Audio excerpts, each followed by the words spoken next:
The most favorite hospital talking Indonesia. Halo Sobat Healthies, hari ini di acara Hospital Talk saya akan berbincang-bincang dengan Dr. Aditya Tama SPB mengenai penanganan dan perawatan luka. Selamat pagi dokter. Pagi. Bagaimana dokter. kabarnya dok hari ini? Kabar baik. Sehat ya dok? Iya, jadi sekarang kita mau bincang-bincang nih dok tentang perawatan luka. Sebenarnya luka itu apa sih dok secara definisinya dok? Secara definisi luka itu adalah suatu terputusnya konektivitas dari jaringan tubuh, ya, baik karena satu dan lain hal lah gitu. Yang penting ada terputusnya koneksi dari sel-sel tubuh kita, gitu, sehingga itu menyebabkan yang kita sebut sebagai luka. Oh gitu dok. Jadi seandainya nih kita kalau misalnya ngelihat di kulit kita itu contohnya berdarah gitu ya dok ya, contohnya berarti itu luka gitu ya dok? Atau misal bisa saja kulitnya intak, tapi di bawahnya berdarah, nah itu di bawahnya sebetulnya ada luka. Oh jadi di dalamnya gitu ya? Betul. Nah berarti kan dengan adanya luka itu pasti ada proses penyembuhan luka tuh dok. Proses penyembuhan luka itu seperti apa dok? Proses penyembuhan luka itu sendiri dibagi menjadi 3 tahap. Nah yang pertama dia pada fase akutnya kita bilang sebagai fase inflamasi. Lalu dia mulai menyembuhkan diri, itu kita sebut sebagai fase proliferasi. Iya. Nah, kemudian setelah dia sudah mulai menutup, dia mulai kan pertama menutup di atas lukanya itu. Nah, dia mulai merajut jaringan-jaringan sel di bawahnya. Itu kita bilang sebagai fase remodeling. Jadi ada 3 fase. Oke, jadi ada 3 fase ya dok. Dari fase-fase tersebut itu kira-kira dari awal nih seseorang itu luka sampai dia bisa sembuh itu biasanya berapa lama dok? Sebetulnya tergantung dari ya? Tempat lukanya di mana, sama kecepatan penyembuhan luka orang sendiri itu bagaimana. Cuma secara umum, rata-rata kalau misalkan kayak di posisi leher ke atas, itu biasanya kurang lebih 1 minggu. 1 minggu ya. Tapi kalau misalkan bagian leher ke bawah, itu kurang lebih 1-2 minggu. Oh berarti lumayan ya dok, mesti sabar ya intinya ya kalau luka sekali. itu ya. Jadi kan tadi kan sudah dijelaskan nih bagaimanakah proses penyembuhan luka. Kalau untuk jenis lukanya itu sendiri dok, sebagai masyarakat mungkin ya, kalau kita lihat ada luka kan kalau di zaman dulu orang tua ada luka pasti dikasih obat merah, dikasih plester gitu dok. Gitu. Emang udah benar gitu dok seperti itu gitu. Bagaimana? Sebetulnya secara umum, secara general itu sudah benar. Cuma memang kalau kita untuk mau mempercepat penyembuhan lukanya supaya penyembuhan fase tadi tuh lebih jalannya lebih bagus ya istilahnya. Ya itu tentunya ada ilmu yang lebih dalam lagi begitu ya. Seperti misalkan kalau misalkan pada tadi jenis lukanya apa aja dok? Lukanya, jadi kita bagi jadi 2. Jadi ada luka yang akut kita bilang sama luka yang kronik. Gitu. Luka akut itu adalah luka yang baru terbentuk, dia masih berdarah, kita cek dia, kita pegang masih berdarah, nah itu luka akut. Itu akut, maaf dok, akut itu tuh berapa lama sih dok dari terjadinya luka sampai timbul gejala itu gimana? Ada jangka waktunya kah atau? Tidak ada jangka waktunya. Nggak ada biasanya, ya? tapi biasanya ya kurang dari 24 jam ya. Karena luka biasanya kalau yang kecil dari dalam 24 jam aja dia udah mulai menutup udah sendiri. menutup ya? Ya. Iya dok. Kemudian selain luka akut ada luka apa lagi dok? Ada luka kronik satu lagi. Luka kronik itu luka yang penyembuhannya itu lama.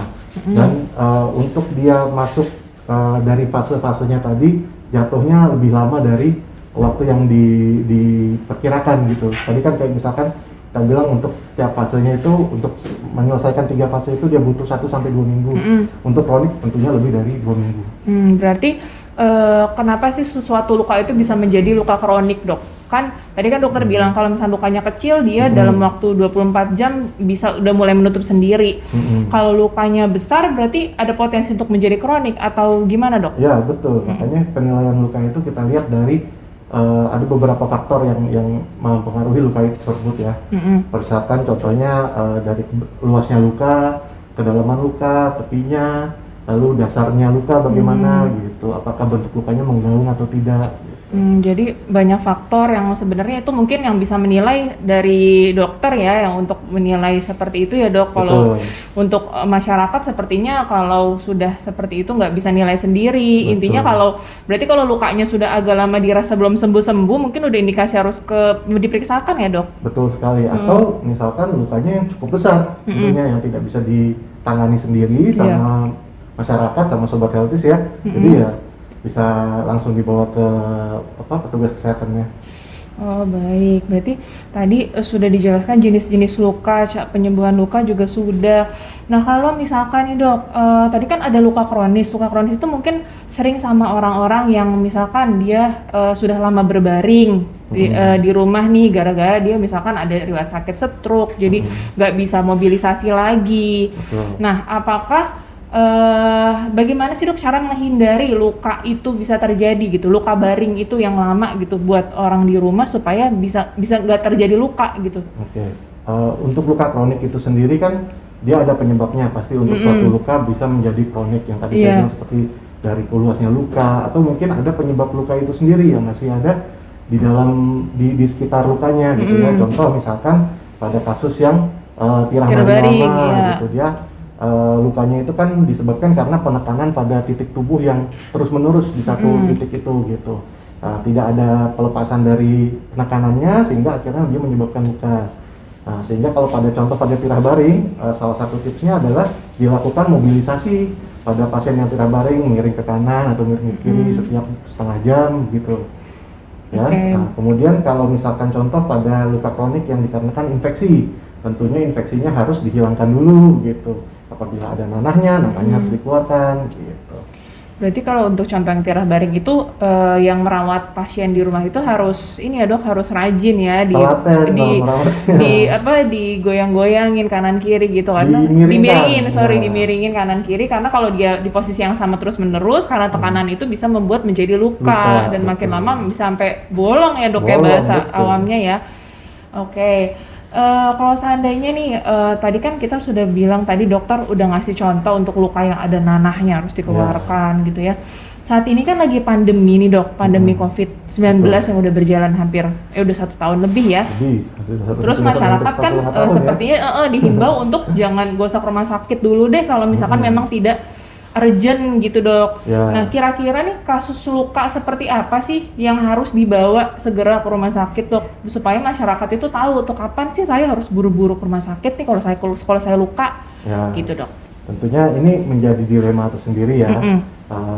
Kapan kita harus rawat sendiri, kapan harus kita bawa ke rumah sakit gitu. Cuma untuk pertimbangannya ini adalah kita lihat seperti tadi penilaian lukanya gitu, dari luasnya. Apabila lukanya luas, terjadi perdarahan yang tidak berhenti, tentunya harus segera dibawa ke rumah sakit. Atau misalkan tapi lukanya menggaung, lukanya itu sangat batas lukanya itu tidak bisa menutup terus gitu, misalkan sudah lama. Jadi dia menganga gitu dok ya. Lukanya gitu. Atau misalkan lukanya itu sudah sampai menghitam gitu, artinya jaringan di sekitarnya sudah mati sehingga harus dibersihkan gitu. Berarti kalau luka hitam itu artinya jaringan sekitarnya sudah mati. Betul. Seperti contohnya pada orang yang ada sakit diabetes mellitus atau gula ya dok.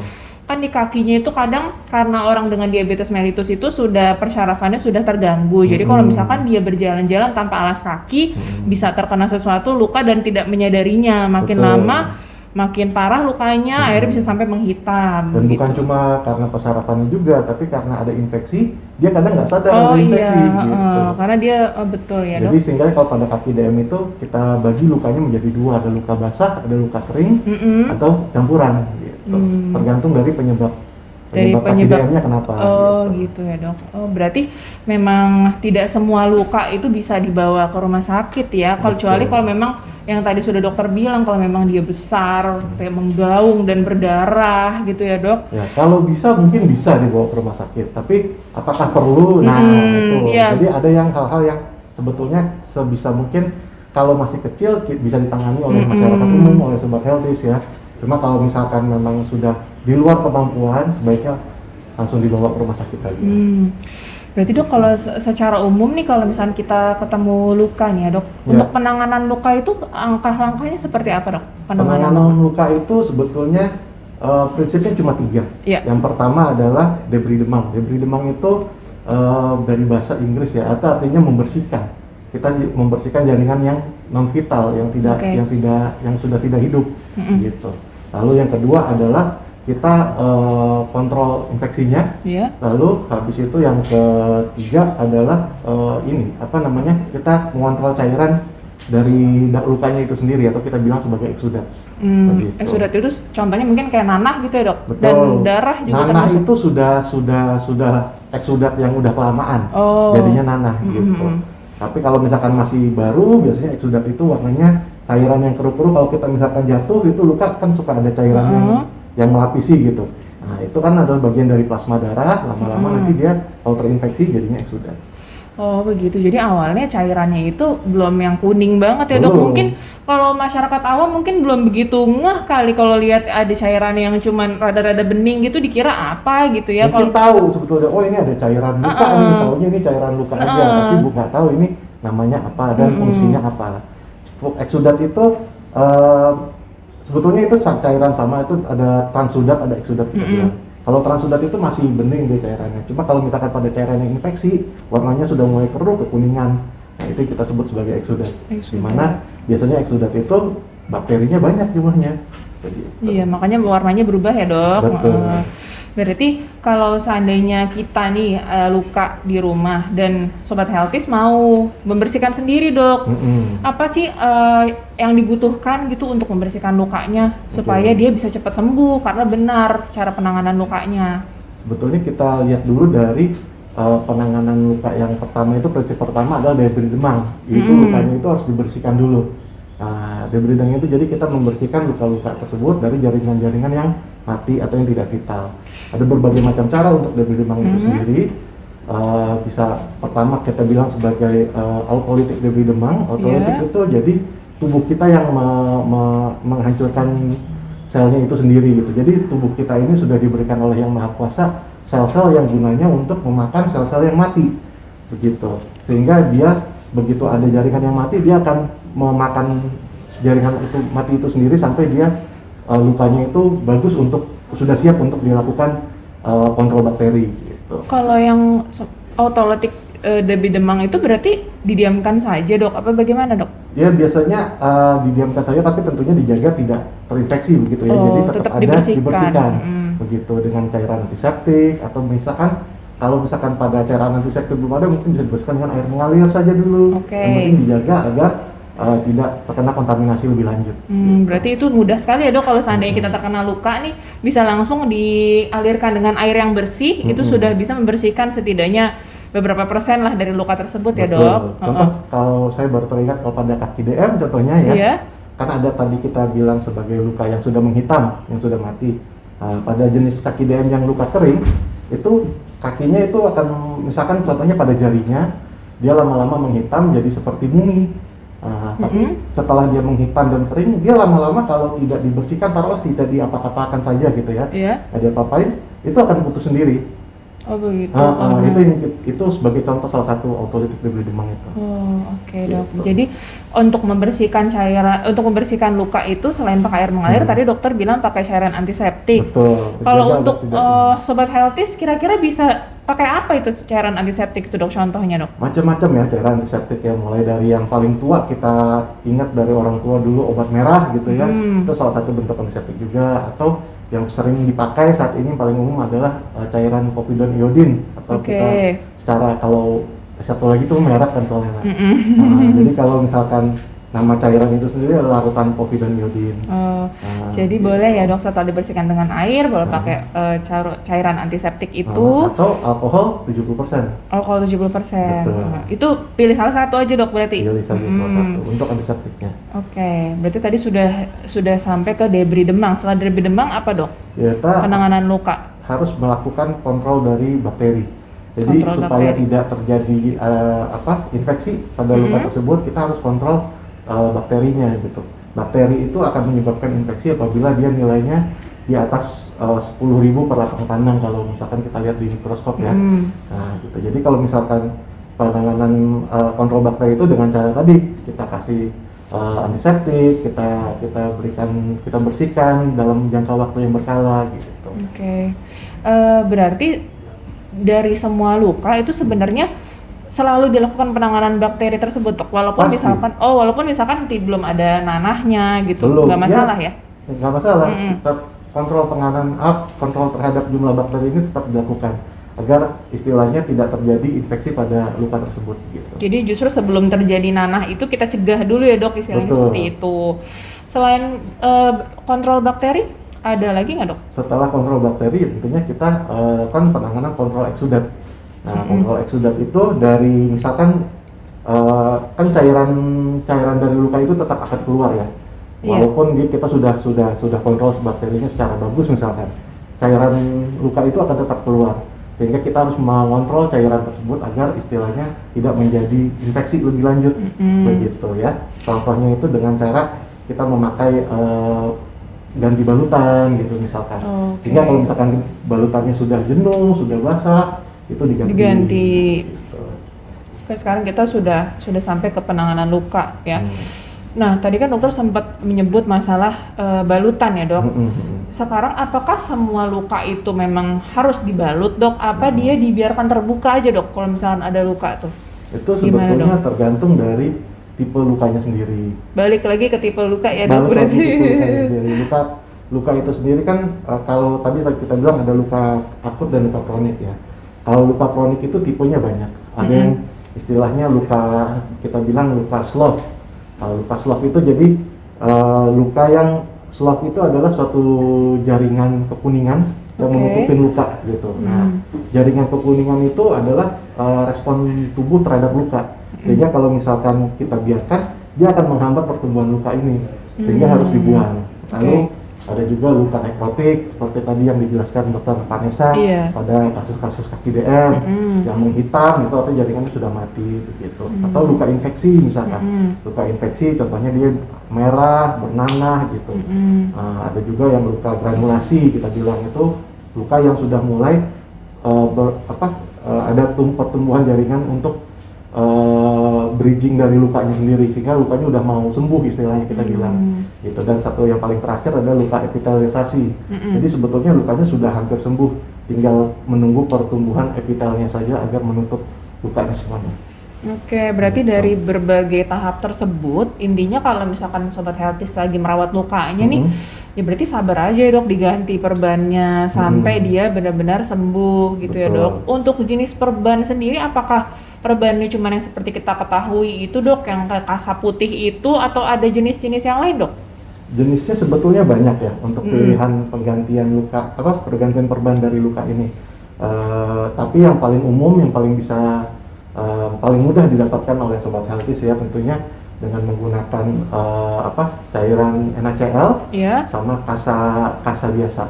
Nah, itu pergantian ini memang yang paling istilahnya paling lama ya, paling lama dilakukan dari sejak zaman dulu, tapi dan tetap efektif. Tapi memang ada kelemahannya. Kelemahannya itu adalah jangka waktunya itu pendek, sehingga penggantiannya harus lebih sering. Oh gitu. Begitu. Sehingga kalau misalkan kita kasih contoh misalkan luka infeksi ya, luka infeksi kita rawat dengan kasa lembab, istilahnya kasa lembab NaCl gitu, itu penggantiannya kurang lebih bisa sampai 1-2 kali per hari.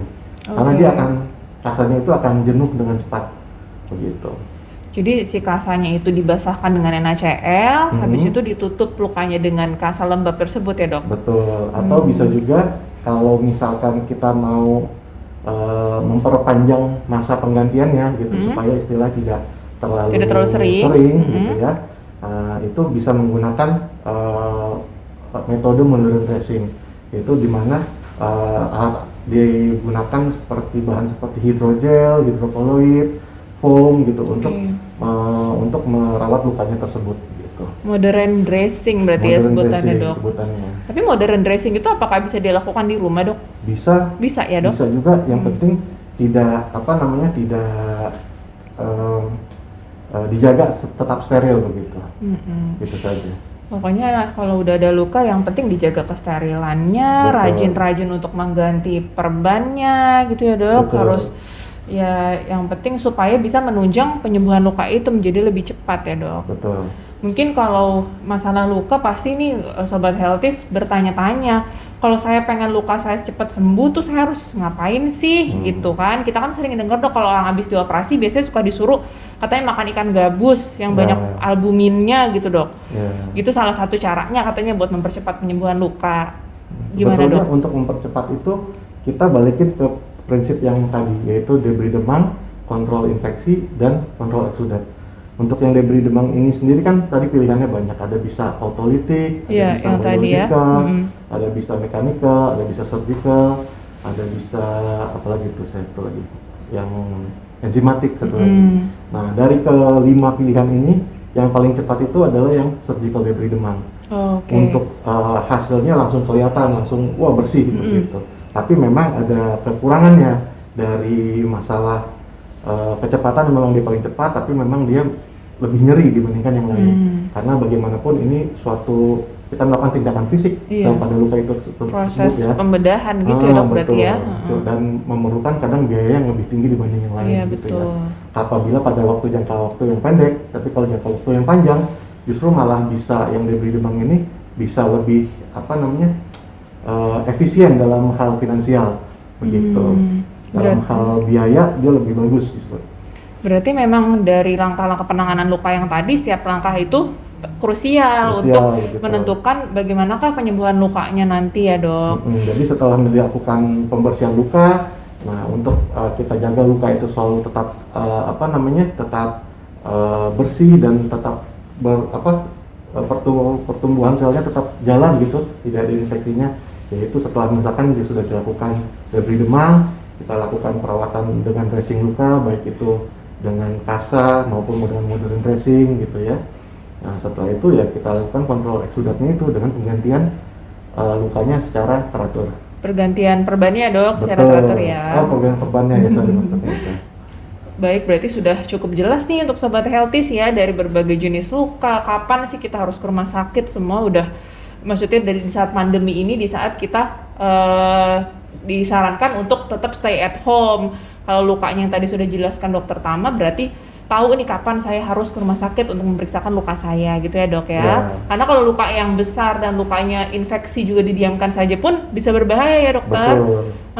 Bisa menyebabkan infeksi yang lebih banyak lagi, malah berbahaya bagi pasien. Ya, luka infeksi yang terlalu besar untuk tubuh, kadang tubuh tidak bisa menahan ya.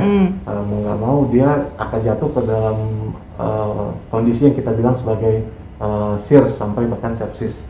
Itu dimana inflamasinya sangat hebat pada tubuh karena infeksi tersebut. Oh jadi itu salah satu bahayanya ya Sobat Healthies, bisa sampai demam dan lain-lain ya dok. Infeksinya menjalar ke seluruh tubuh kita. Ya, oh iya berarti sepsis, wah gitu. Efeknya sangat berbahaya ya dok. Betul. Ya kalau kita meremehkan luka, makanya luka ini sebenarnya gampang-gampang susah ya dok. Betul. Kapan kita bisa menilai apakah dia butuh untuk segera dibawa ke rumah sakit ataupun tidak. Betul. Gitu ya. Mungkin yang terakhir nih dok, kalau misalkan tanda-tanda luka itu sudah sembuh, itu bagaimana sih dok yang bisa dinilai oleh Sobat Healthies, maksudnya kalau lihat lukanya nih udah tahap mau sembuh tuh kira-kira gimana dok gambarannya gitu? Gambarannya itu sebetulnya pertama lukanya itu sudah menutup. Ya, menutupnya bagaimana? Menutupnya bagaimana? Itu sudah tertutup sama yang tadi kita bilang sebagai luka epitel. Jadi sudah terjadi epitelisasi. Taunya epitelisasi itu bagaimana? Jadi kalau kita lihat di luka itu sudah ada lapisan berwarna merah putih keping-pingan gitu. Oh gitu. Seperti pink muda gitu. Nah itu dia sudah ada tumbuh epitelnya dan tidak mengkilat lagi. Nah kalau misalkan masih awal-awal lukanya tuh kalau kita lihat dia tertutup lapisan yang bikin mengkilat. Nah kalau itu masih belum. Gitu. Jadi walaupun seandainya kulitnya belum intak, belum tumbuh semua, warnanya dia sudah agak pink-pink dan sudah tidak mengkilat gitu ya dok, itu udah mau sembuh Sobat Healthies. Jadi tetap semangat ya dok, kalau udah sampai tahap itu ya dok, sabar. Bentar lagi kulitnya juga tumbuh gitu ya. Baik dokter, mungkin dokter Tama ada pesan untuk Sobat Healthies nih di saat masa pandemi COVID ini, bagaimana sih untuk menilai luka tersebut? Mungkin kita kesimpulan lagi ya dok, yang terakhir menilai luka tersebut gimana, kemudian supaya Sobat Healthies tahu kapan sih waktu yang tepat untuk rumah sakit seperti itu. Untuk Sobat Healthies, apabila terdapat luka yang luka yang tidak terlalu dalam dan dia perdarahannya tidak banyak, dia tidak dalam gitu, lalu tidak terjadi banyak kontaminasi sehingga dapat bisa dilakukan pembersihan sendiri baik dengan air mengalir maupun dengan cairan antiseptik dan dapat dirawat sendiri. Tetapi apabila terdapat infeksi yang luas atau mungkin misalkan sudah melewati waktu kurang lebih 1 minggu dia tidak menyembuh, begitu, atau pada sobat healthy sendiri sudah ada tanda-tanda klinis seperti misalkan demam atau muncul nanah, begitu, itu sebaiknya dibawa ke rumah sakit. Iya, jadi bisa segera dibawa aja sobat healthy, maksudnya jangan sampai karena takut keluar rumah akibatnya malah terlambat gitu. Tadi sudah cukup jelas ya penjelasan dari Dokter Tama ya, Dok. Terima kasih banyak Dokter Tama atas ilmunya yang dibagi di Hospital kali ini ya, Dok. Semoga bermanfaat untuk sobat healthy di rumah. Terima kasih, Dokter. Terima kasih.